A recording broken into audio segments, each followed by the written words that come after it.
6:58 tip-off. We are live here. Rob Dauster, Matt McCall. We got Jeff Goodman over there. We're going to be joined in just a little bit by FAU AD Brian White. We're going to hear from Charleston star Ben Burnham, who had an absolutely electric interview with us yesterday, Goodman. We're getting ready to see number 13 Florida Atlantic take on Charleston in a game. Coach Matt McCall is predicting Charleston to keep this one close. You said they're going to be down by 2 at halftime, right? Is that what you're saying? Well, I think that obviously Coach Kelsey's going to be able to motivate his team. We've seen him be able to do that. This is going to be an electric environment. And I think that they're not as good as FAU, but they're a good team, and he's a really, really good coach. And so we'll see how this game portrays. They got to make threes, and that's a struggle for them all year, shooting 27% from the three-point line. But I think if you're coach, those are Jeff Goodman numbers. But I think if you're coach, guys, we're cutting it loose. And sometimes when you have that mentality, that basket seems to open up a little bit and some threes can go down. But I think at the end of the day, FAU pulls this one out. It's kind of like when you used to play Dayton. You were playing with house money a little bit, right? You're playing loose. Beat Dayton twice my first year at UMass. All right. Beat Dayton twice. Because you were playing loose, right? You weren't supposed to win the game. That is how Charleston comes into this game, right? They're not supposed to win. They can let it fly. They got to get Rain Smith going. He's got to be the guy. The one thing is, it's going to be a different level of physicality that FAU is facing today, right? They play Liberty. Well, they can physically overpower those guards. You're not going to be able to do it to the same extent against Charleston. So I want to talk about FAU big picture before we get to Brian White here. And we've seen so far in the last 2 days, Purdue lost, UConn lost, Marquette lost, Duke lost. All the good teams in college basketball, it seems like they're losing. Now, some of that is getting ready for winter break. Guys are having exams. They want to get home. They've been going since June. They played on the road. They're playing on the road. But I think it's also a sign that there's no great dominant team in college basketball this year.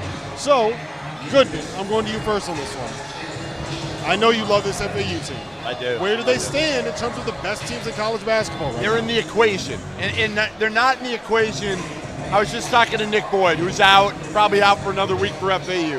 One of their best players, who, by the way, hasn't been in the lineup. And he said, we know we're not the most talented team, but what they have is all those intangibles. They've got a bunch of guards who can beat you out the bounce, score it from deep.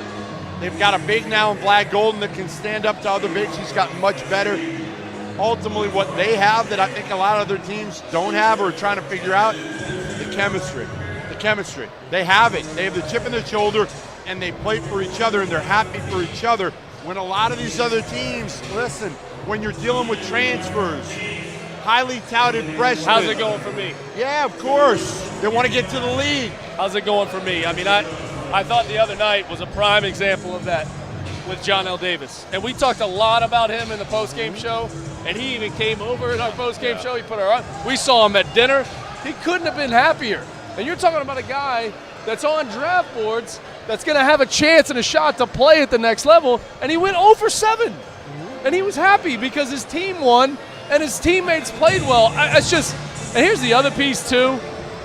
When you have a really good team and they're listening to what you're saying as a coach, that's the other piece of it. They're listening to what Dusty May and his coaching staff is saying. And he never jumps them. He never has to jump them, Matt, because they're that coachable. They respect him. How great is it to have a group of players where you literally don't even have to police them?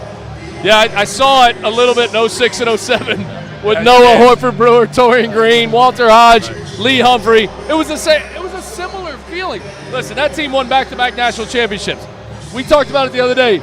You mentioned, can they get over the hump? I don't know about over the hump, but I'm saying, winning a conference championship, that's a great year. FAU making the NCAA tournament, and then when you get there, what's your draw? Who are you playing against? What's the matchup? Things like that. I think those are you got to take. So let me ask you guys this then: does this team have enough? Does this team have enough to be able to make a run? Absolutely. Absolutely. They've got size up front. They have shooting. Like you mentioned, I don't know if there's a clear cut, hey, those guys. Purdue's look really good at times. We know what UConn has done, Kansas, all that. But I don't think there's a clear cut, hey, this is the #1 team in the country. these guys are better than everyone else. So you're darn right they have a chance. Yeah. All right, we are now joined by Florida Atlantic Athletic Director Brian White. Brian, first of all, thanks for having us down here, man. This event has been awesome. We've had a blast all week. I think these the guys weather are couldn't stay be in South better. Florida. Yeah, I'm not leaving. Perfect, you should. Yeah. How different is the environment now at FAU for games like this? We see how loud it is. We see that student section packed versus when you got here. It's incredible. Well, first of all, I don't understand how y'all can hear. I mean, I can barely hear a thing. It's amazing you've been doing the show the last couple of days here. It's been fun. You know, the first year we were here, we had 74 season ticket holders. It's come a long way. The student section got loud last year. We got a little fun last year, especially the end of last year. But the last couple of years, the student section's been pretty strong, and it's been growing. But to have every seat in the arena sold out as a season ticket basis is a lot of fun. I want to ask you more. Your family, basketball family, your brother's obviously done a great job at Louisiana Tech, Florida, and now at Georgia. So basketball's in your blood. How much fun is it for you, Brian, just to watch this team play and be unselfish and play the right way? You know, I'm the biggest fan they have. This is the most fun and the most enjoyable most I've ever enjoyed watching a team play in any sport. I mean, it's not just because it's basketball, but it's just a great group of human beings that play the right way. Like I saw Vlad on this show the other day, and I mean, it brings a tear to your eye to hear how they talk and how they interact with each other, and that's all day, every day. So it's a great group to watch, and you're right, they play the right way.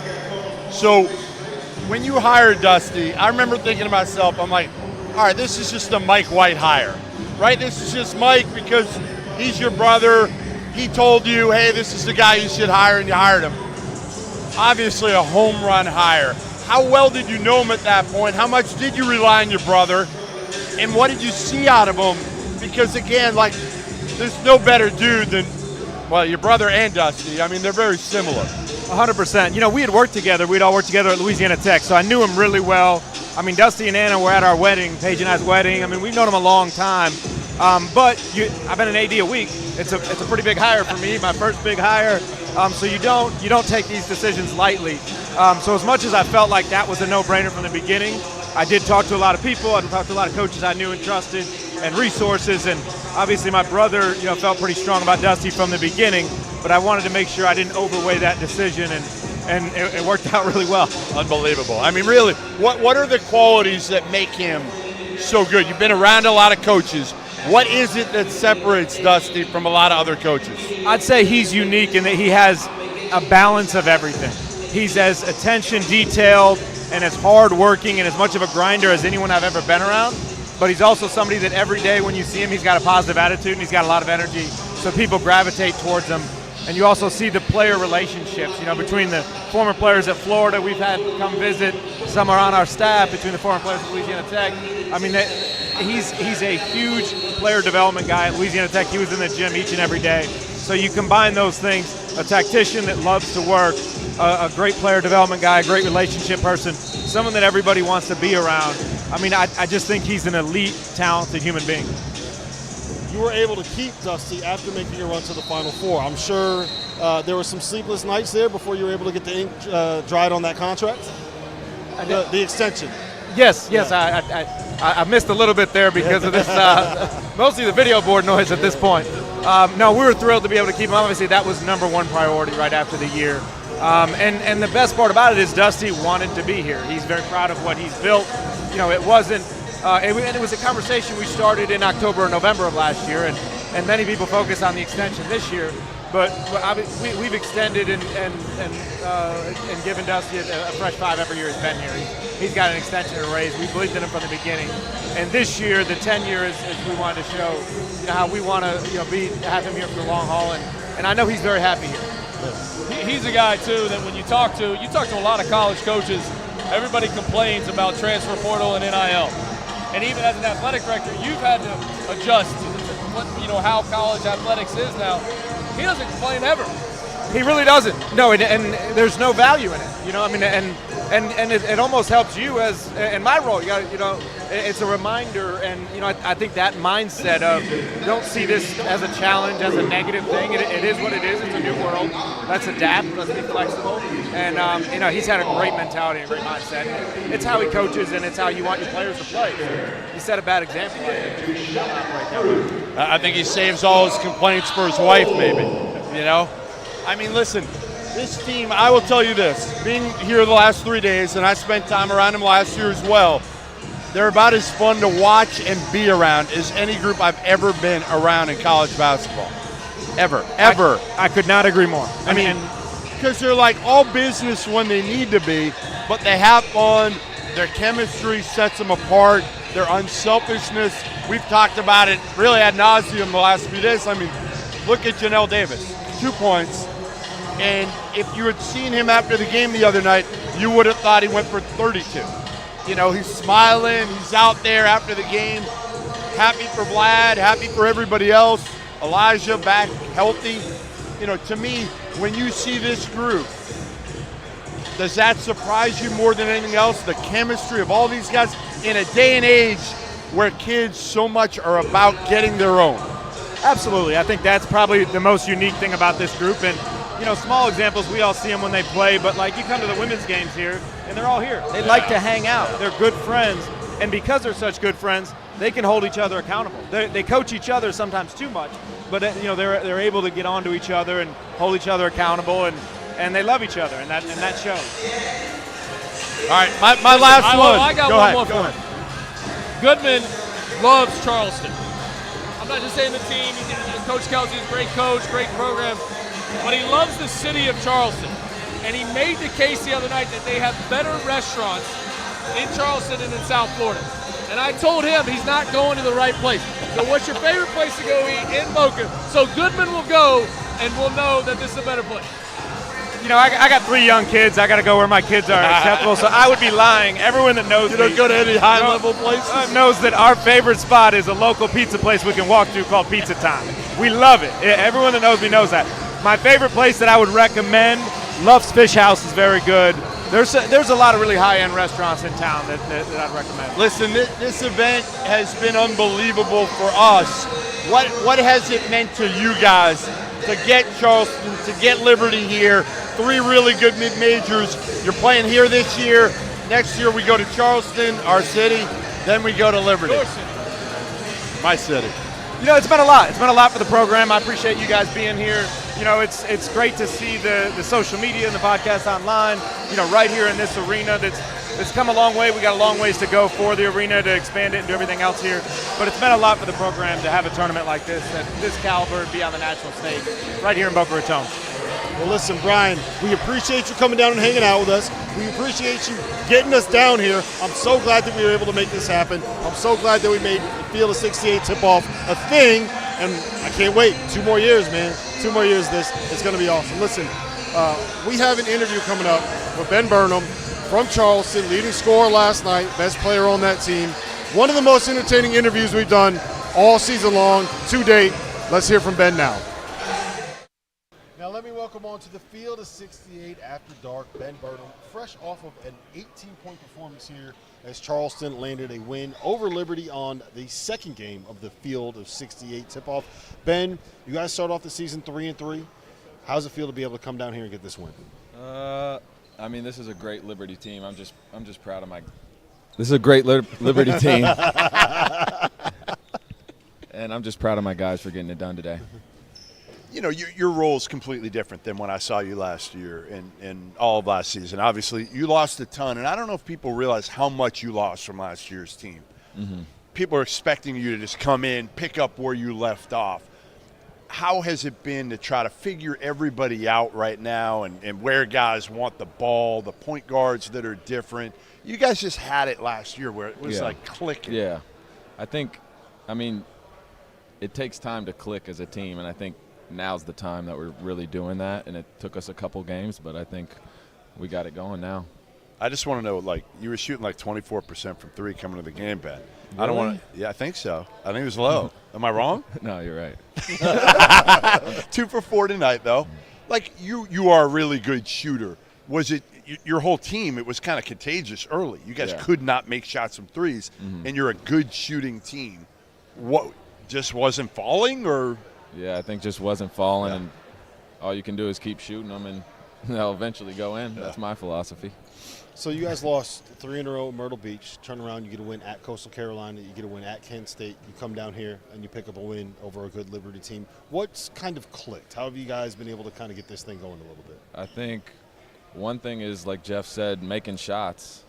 We weren't making shots before. We're making shots now, and then just losing 3 games early hurts, and that hurt makes you want to play even harder and get some wins. So They told me last year, by the way, they said, when you talk to Ben and you interview Ben, he's a man of very few words. This is the most – actually, they said after I talked to you last year, what did they say? That's a it was the saying, most they had seen you talk to anybody. Really? Yeah, I got a lot out of you.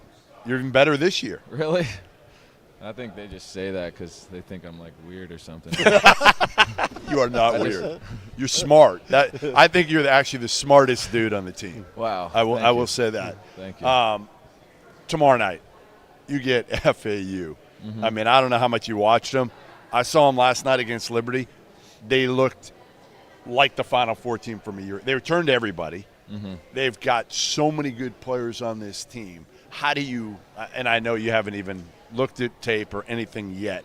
How do you beat FAU? Yeah, I don't really know yet. Coach always gives us the keys to the game, and, I mean, we just – Make shots, Ben? What do you think? Make shots? Yeah, maybe? make some shots will help. Play some defense, rebound some, and we can get it done.